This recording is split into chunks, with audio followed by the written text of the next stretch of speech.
Potter's Journal. Today I will be making a Humpty Dumpty bowl. Where do my ideas come from? Kids' storybooks? The Ducks of Dingle Dell? The Puppy Tales? No, not from kids' storybooks, but the illustrations in these from the 30s, the 40s are great. It comes from Special Order Annie, whose berry colander took a great fall. So in the last video I threw this on a wheel. Today I will be doing the trimming of the foot, and I will explain to Annie about repeating a glaze. Okay, let's see what happened to the studio today. Not all the king's horses, nor all the king's men. Hopefully the potter can create Humpty again. I don't do a lot of trimming, so this is different for me. And I line it up with the lines that are on the wheel, and then just hold my hands there, give it a spin, and if it's not centered, it'll touch right here, and then you just give it a little push right there. It seems so much easier and quicker than that tap center thing that occasionally you'll see somebody just give it one tap and it's in the center, but then others of those tap people just keep tapping it all over the place, where we had this done without even thinking about it. And I just use the most basic, oldest Kemper trim tool there is. I don't do a lot of trimming. I guess I got it a million years ago and see no reason to update with something new or shiny or better. And I think there are a lot of trim tools that are new and shiny, but they're just all about being new and shiny and don't necessarily do anything any better.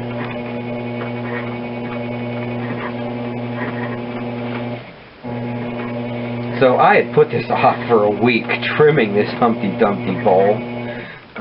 You know, trying to create somebody else's bowl that was broken. And after getting the first one or two done, it really wasn't that bad.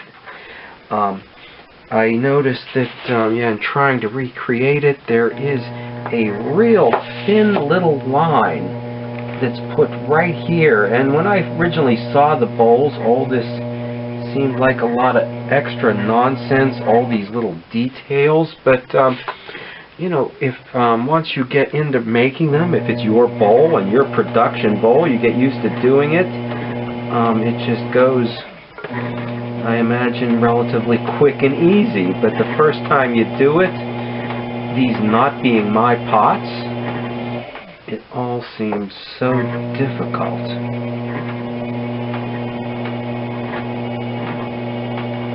And again, I don't do a lot of trimming, so this is something I'm a bit uncomfortable with. I usually just cut my variables right off the wheel.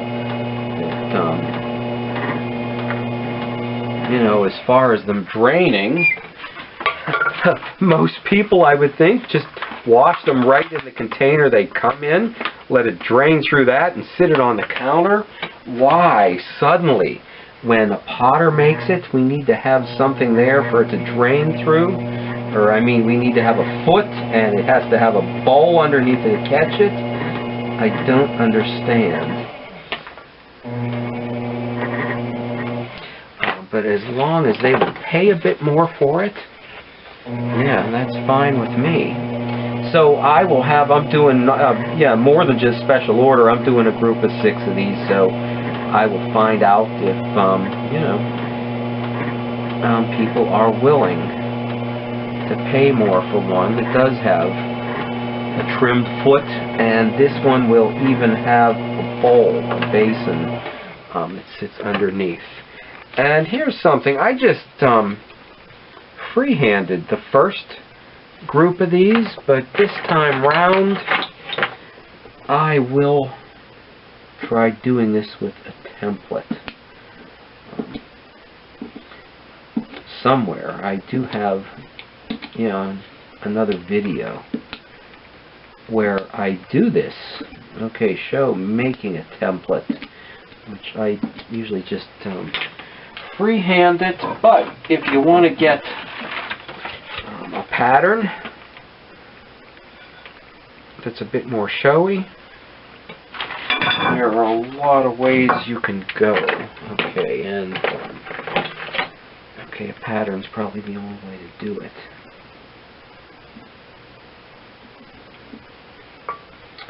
And as I said, I don't do a lot of trimming, so it looks like I've got the thickness just about right. The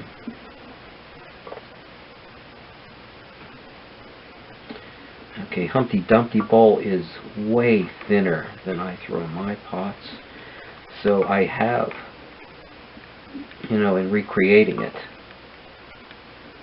made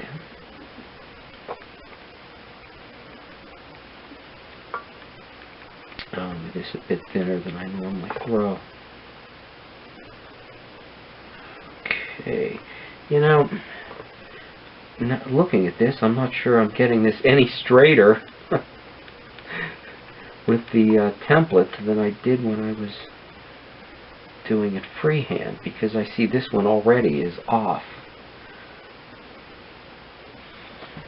And this is where, okay, we go down the sides with two close and one, okay, a bit further away.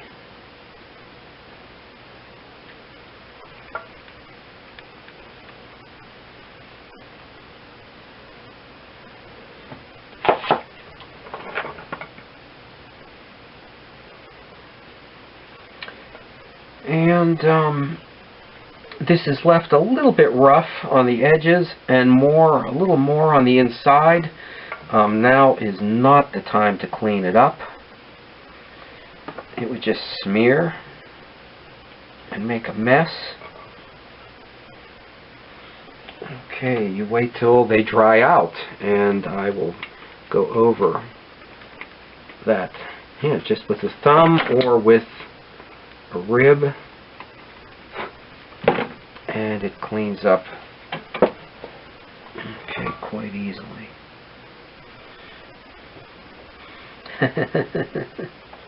Okay, there's nothing to this. I'm smiling now, but I mean, when I did the first two, it was quite a different story. Okay, yeah, no, the other thing is, too, I'm forgetting, there is a foot, not only a foot on this, trimmed foot, but it also is cut. Not that it wouldn't drain like that, but it'll help it drain some more.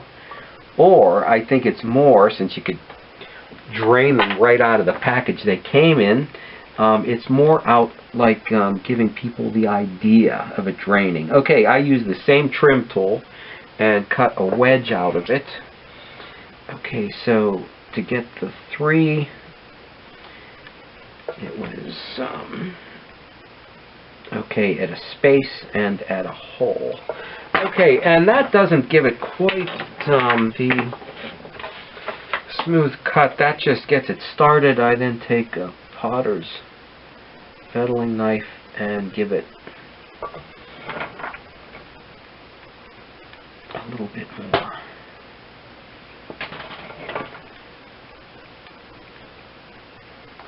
And I will take a sponge to that. And, okay, haha, the Humpty Dumpty bowl. Look at that. Okay, this one's a little deeper than the Humpty Dumpty bowl, so I will say this part, now that it's done, wasn't so bad. Next is the glazing. There's no problem making a bowl like this. Right. But the glaze is a different story. That even a certified glaze technician, I don't know that that's something that gets certified, but we'll just say a glaze engineer can have trouble coming up with a glaze and matching it. And even the chemicals that go into the glazes, because I use right now some of the standard ceramic glazes, and they have a one that changed because I guess where the ingredients are mined or where they come from are no longer the same. So one of their glazes is not what it used to be years ago. So making the bowl's no problem, but the glaze is a different story. Right, and I know that coloring, yeah. the purple, is not one that you've worked with. Well, it's not one that's often used and maybe easy to come by, because I noticed that well, reds are the most expensive glazes I saw in their catalog, and then the purples after that. But I'm wondering if I saw they had a grape and a Merlot that I thought maybe this looks like maybe it was layered over something else. So it does. It kind of looks like it might have been layered over blue, and I know you work with your sea mist. Yeah. Even if you turn it over to the side here, you can. Yeah. And right here, look at the top here. So it might have been a layered glaze that I put a few pots away that these two are the exact same glaze combination, and except on different clay bodies, on a lighter and a darker clay body. And so, look at how different that comes out. And you would never be able to duplicate this again. Yeah. Oh, and that's the thing too, that and even the same two glazes on the same clay body, it comes out different out of every kiln load, that if the glazes are on a different thickness. That's what I like about it, though. That's what I like especially about your work, is every piece is different. And when you do when I bought 2 mugs from you before, they have always looked different. So maybe we might not come up with an exact, but we might have a new page to the story, new chapter, And that's why I brought it to you, is I would like for you to recreate it and have it be part of my new story. Okay, well, thank you. Okay, well, we'll see what happens. You are the glaze engineer. I know that you'll do your best. That is a joke. I have done. Years ago, I did start with a base glaze and come up with a few things, and I still have them around, and I use them very sparingly. But, commercial glazes, I think they often have a bad reputation, not because necessarily they're so bad, but Standard's the only one that actually mixes up them dry so you can make big batches and dip pots. But because they're usually left in the hands of hobbyists and amateurs, and maybe just a class where somebody's only made 3. So if you do work with them, something can happen. All right. Okay. Well, I'd like to see what we'll see what happens. Special order, Annie. Are you watching? Let me know in the comments. What do you think so far? The throwing didn't go quite as easy as I thought, but you've also been warned about the glaze. We'll see how that goes.